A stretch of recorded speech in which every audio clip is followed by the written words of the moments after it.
Des clés pour vivre avec Nathalie Cardon. Dernier entretien de la semaine avec vous, Marie Desmoulis. Oui, bonjour. Bonjour à tous. Alors, nous découvrons avec vous Sainte Mariam de Jésus crucifié, sainte palestinienne, surnommée la petite arabe et surnommée par elle-même le petit rien. Alors, au programme, pour clôturer un peu cette série, je vous propose de revenir sur ce second séjour où elle se trouve toujours dans ce Carmel de Pau. Le Seigneur va lui parler au cœur, va se révéler en disant à Mariam qu'elle devait partir donc à Bethléem et fonder un Carmel à Bethléem. Donc il prophétise et il y annonce aussi qu'elle va mourir aussi à Bethléem.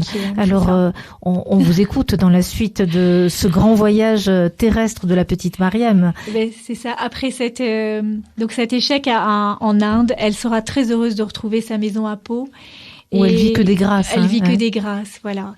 Et donc, à peine arrivée, en fin de compte, de retour, Jésus l'appelle à Bethléem pour y mourir. Il veut un Carmel là-bas. Les prêtres sont réticents. Prudent, voilà. Parce que Mariam décrit un très grand bâtiment à construire. Donc, les pères lui demandent où est-ce qu'on va trouver l'argent. Donc la providence, toujours la question, voilà, et oui. La providence qui est aussi Dieu toujours pourvoit. Et là, il va pourvoir en la personne d'une jeune fille encore qui s'appelle Berthe d'Artigot. Elle sera la donatrice pour cette fondation. Donc Berthe d'Artigot est la petite fille du comte de Saint-Cric. Elle est donc à la tête d'une fortune colossale et donc elle sera vraiment généreuse, donc parce qu'elle assurera la fondation du Carmel de Bethléem mais aussi celui de Nazareth, on verra plus tard, et elle achètera aussi le terrain d'Emmaüs. Donc les pères voient l'argent arriver, mais on se demande qui assurera le service religieux là-bas. Et c'est là qu'effectivement les pères de Bétharam vont être à l'honneur, parce que Jésus dit qu'il veut Bétharam à Bethléem. Et donc toujours ce lien de Sainte Mariam. Voilà. La petite arabe avec les pères de Bétharam ici à proximité de Lourdes. Elle sera d'ailleurs dans ce deuxième séjour au Carmel de Pau de 1872 à 75. Son directeur spirituel sera le père Estrat, père de Bétharam. Voilà. Et donc cette communion se poursuit à Bethléem. Oui. Ouais. Elle est très importante pour la communauté, la congrégation des pères de Bétharam, qui sont aussi les pères du Sacré-Cœur de Jésus. Parce que quand le fondateur, Saint Michel Garrigos, a fondé son ordre, il est décédé sans que sa congrégation soit encore reconnue à Rome. Et donc Mariam va intervenir, elle sera pour eux la fondatrice de leur ordre, parce que à ce moment-là, Mariam, le père, on a parlé du père Manodas qui était l'exorciste, donc il était décédé.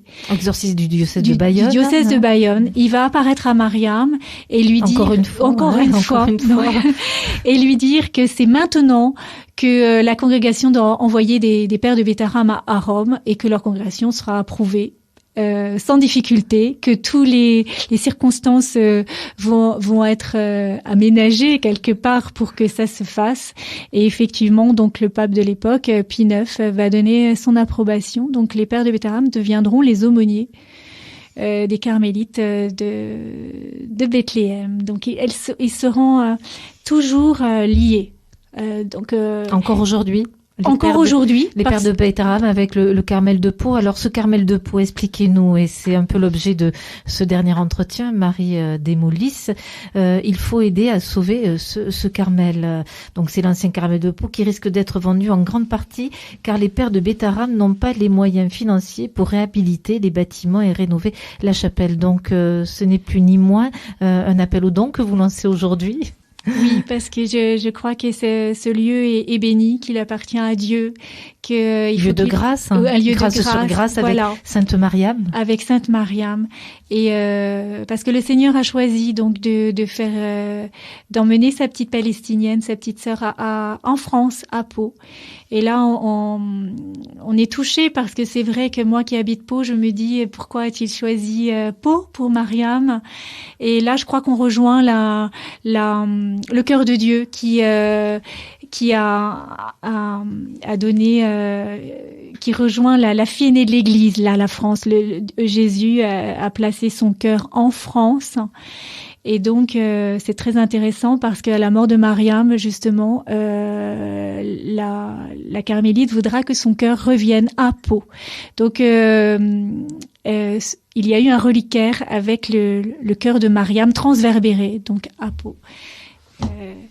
Quand elle est morte donc à Bethléem sur le chantier de la construction, à peu près à 33 ans, elle est quand même très très configurée au Christ. Sa mort avait été annoncée par la Vierge. Elle le savait. Elle fait une chute sur le chantier. Elle est sœur converse, donc elle est à l'extérieur. C'est la seule qui parle arabe, donc elle suit les chantiers. Il y aura jamais d'architecte. Le Seigneur lui inspire les plans.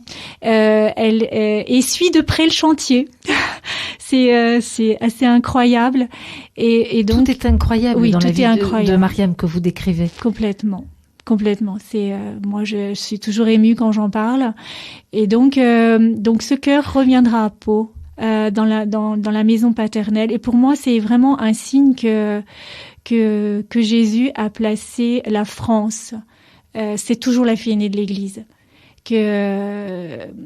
Oui, je trouve que c'est tellement... Je dirais, vous parlez de la France, de ce cœur aussi de Mariam que l'on ne trouve plus aujourd'hui à l'Ermitage. Parce que dans les années 90, c'est ça. Donc moi, j'ai pas eu la grâce de voir ce reliquaire. Dans les années 90, le cœur a été volé.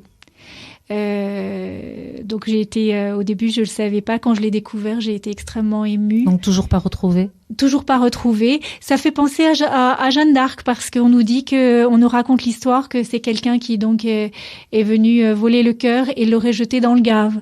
Donc comme le cœur de Sainte Jeanne d'Arc qui a été indestructible et qui a été jeté dans la Seine. Donc on se dit toujours peut-être qu'on retrouvera le cœur de Mariam. Donc dans ces deux cœurs au fond, cœur de Jeanne, cœur de Mariam, il y a le cœur de la France qui bat. Voilà, c'est ça. Tout à fait, je crois. Oui. Et peut-être qu'il attend justement des pèlerins un réveil pour revenir. Voilà. Des pèlerins. Oui. Ouais. Je crois, oui, que c'est un message pour tout le monde de venir vénérer cet endroit que Dieu a choisi. Voilà, il choisit toujours la France. Il parle au cœur des Français, là.